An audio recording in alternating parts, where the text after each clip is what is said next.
Hello, നമസ്കാരം. നമ്മുടെ ആളുകൾക്കൊരു ധാരണയുണ്ട്. നമ്മുടെ രാഷ്ട്രീയ നേതൃത്വത്തിലുള്ള ആളുകൾക്ക് കൃത്യമായ കാര്യങ്ങൾ അറിയില്ല. അവർ അറിവില്ലാത്തവരാണ്, അല്ലെങ്കിൽ കാര്യങ്ങളെക്കുറിച്ച് ബോധ്യമില്ലാത്തവരാണെന്നൊക്കെ. എന്നാൽ അത് തെറ്റാണെന്ന് തെളിയിച്ചിരിക്കുകയാണ് നമ്മുടെ സഖാവ് AK ബാലൻ. അദ്ദേഹം എത്ര കൃത്യമായിട്ടാണ് കേരളത്തിലെ മുസ്ലിം സംഘടനകളെക്കുറിച്ചും ജമാഅത്ത് ഇസ്ലാമിയെക്കുറിച്ചൊക്കെ മനസ്സിലാക്കിയിരിക്കുന്നത് എന്നുള്ളത് ഇന്നും കൂടി പത്രസമ്മേളനത്തിലൂടെ നമുക്ക് ബോധ്യപ്പെടുത്തി തന്നിട്ടുണ്ട്. ആരാണ് ഇദ്ദേഹത്തിന് ഇത്തരത്തിലുള്ള അറിവുകൾ പകർന്നു കൊടുക്കുന്നത്? ഇദ്ദേഹത്തിന്റെ വാക്കുകളാണല്ലോ ഇപ്പോൾ കേരളം മുഴുവൻ ചർച്ചയായിക്കൊണ്ടിരിക്കുന്നത്. ചാനലുകളൊക്കെ ഏറ്റെടുത്തിട്ടുണ്ട്. മുഖ്യമന്ത്രി അതിനെ ന്യായീകരിച്ചിട്ടുണ്ട്.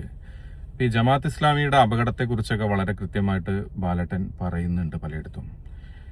ബാലേട്ടൻ തന്നെ പറയട്ടെ, ആരാണ് ജമാഅത്ത് ഇസ്ലാമി എന്ന് പറയൂ ബാലേട്ടാ. ജമാഅത്തെ ഇസ്ലാമി കുറേയുണ്ട്. ഇപ്പോൾ കേരള ജമാഅത്തെ ഇസ്ലാമി എന്നും പറഞ്ഞിട്ടല്ലേ ഇപ്പോൾ AP-ന്റെ ജാഥയില്ലേ അല്ലേ? മുസ്ലിം ജമാഅത്ത് അല്ല, കുറെ കാശ്മീർ ജമാഅത്ത് ഉണ്ട്. കാശ്മീർ ബംഗ്ലാദേശിലുണ്ട്, പാകിസ്ഥാനിലുണ്ട്, നിരവധിയുണ്ട്.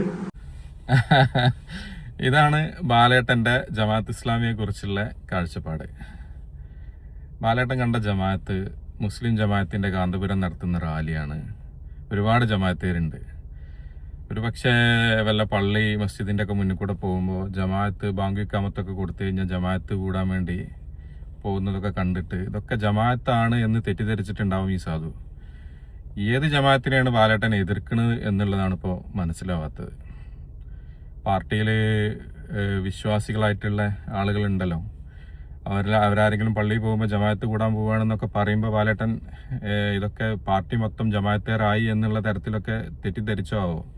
എന്താണെങ്കിലും നമ്മുടെ ഇദ്ദേഹത്തിൻ്റെ ഒക്കെ വ്യാഖ്യാനങ്ങളും പ്രസ്താവനകളും ആണല്ലോ കേരളത്തിലുള്ള മാധ്യമങ്ങളിൽ ഇരുന്ന് ചർച്ച ചെയ്യുന്നത് എന്നുള്ളതാണ് ഇതിൽ ഏറ്റവും കൗതുകകരം. ഒരു കാര്യത്തെക്കുറിച്ചോ ഒരു സംഘടനയെക്കുറിച്ചോ മിനിമം ബോധ്യം പോലും ഇങ്ങേർക്കില്ല എന്നുള്ളത് ഒരു പത്രസമ്മേളനത്തിലൂടെ വിളിച്ചു പറഞ്ഞിട്ട് പോലും ആളുകള്, പാർട്ടി അണികള് ഇപ്പോഴും സിന്ദാബാദ് വിളിക്കുന്നുണ്ടെങ്കിൽ വളരെ ഗൗരവമാണ് നിങ്ങളുടെ കാര്യം. നിങ്ങളുടെ അവസ്ഥ ബാലേട്ടനേക്കാൾ പരിതാപകരാണ്.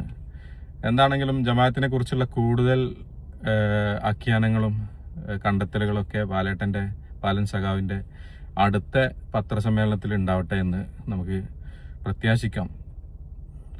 അപ്പോൾ ശരി.